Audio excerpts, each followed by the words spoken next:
Welcome back, everyone. They're here for another X-Files episode. This is episode 10 of season 1, Fallen Angel. And the monster of the week in this one, this is a monster of the week, but this is also a myth arc. I call it a monster of the week and myth arc simultaneously because the alien that is in this episode, because there is an alien, doesn't really work like any of the other aliens that you meet in the show. And I think that's because they didn't know what they wanted to do exactly with the aliens. It has some unique abilities that I don't believe are seen again.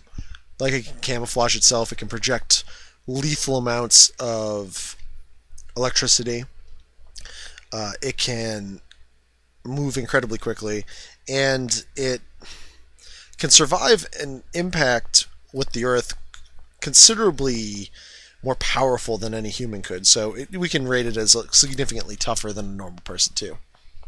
So this episode opens up with a crash. A UFO crashes in the woods in Townsend, Wisconsin, and the air traffic control at or one of the air traffic monitors says, "No, that wasn't." That wasn't a meteorite. That wasn't a UFO. That was a meteorite. And they're like, "Sir, but all this other stuff." And like, "It was a meteorite, and your reports will reflect it." Meanwhile, he calls it in, saying he has a fallen angel. Hence the episode title.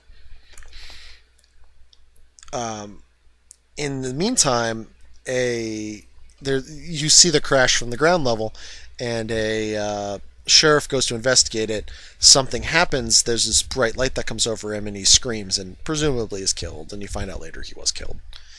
And then it cuts to Mulder and Deep Throat talking, and Deep Throat explains to him that there was a crash the other night, and that Operation Falcon is in effect, and that if he doesn't move, it's going to be completely cleaned up.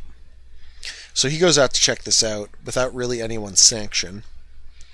And he gets arrested by Colonel Henderson, who is the leader of this expedition, and put next to in a cell next to this guy, Max Fennig, who is a recurring character who is an abductee. He becomes more important later on. Scully arrives the next day to basically get him out of jail. Bring him back for basically not really put him on trial, but give him a board review because he's acting outside of where he should be acting. Like, he shouldn't be just running off and doing things without any authorization. But he goes to he ends up meeting up, or he goes back to his not apartment, but the place he was staying. Finds Max there, had looking through stuff to try to prove that was Mulder. They go back to Max's place. Max shows him some transmissions that he received the other night about the crash and how a bunch of fire marshals or firefighters went in and they all died, basically. And they try to investigate this further. They're talking with some of the families. The family of the first guy that was reported it in.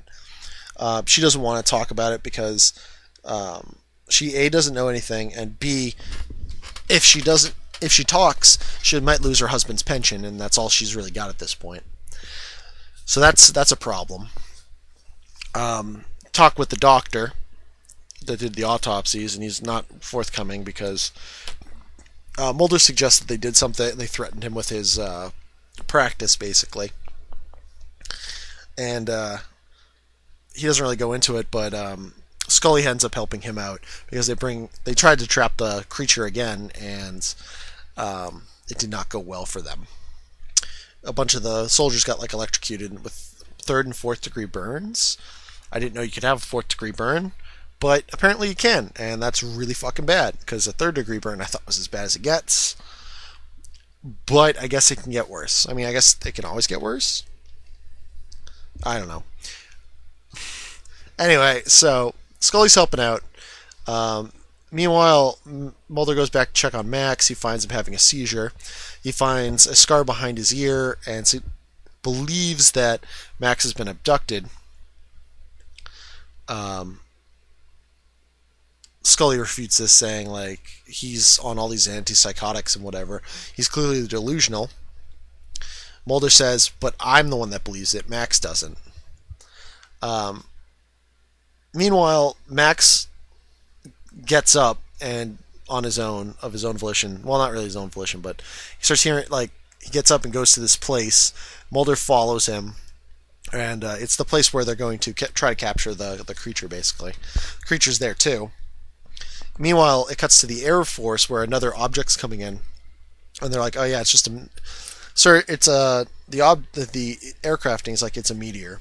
Well, the meteor has stopped and is hovering over this town, and he's like, "Okay, well that's not good." And basically, Max gets abducted. Mulder gets arrested, brought back, and they put him on. They basically run him through the ringer. But at the end of the day, he doesn't get kicked out of the FBI because Deep Throat intervenes and says, basically, it's more important that we have him where we want him, where we can watch him, than him getting exposed to the wrong people. Not really sure what that means, but it's ominous. It also shows that that Deep Throat has a significant amount of pull in the government, and that there's more going on than maybe meets the eye with Deep Throat. He has his own agenda, as I said earlier. Deep Throat's kind of doing his own thing. At the end of the day, this is a very good episode. I'm going to give this a solid 8 out of 10. Not the best, but certainly a fun episode to watch. Heavy in the myth arc in this one, even though it does kind of fall into Monster of the Week with the way the alien works, but the obvious myth arc overtones are there. So definitely check this one out. I would say this is a must-see for the season, especially if you're going for the mythology of it. So definitely check this one out. Tune in next time when we have another myth arc episode with the episode Eve. All right, folks. See you then.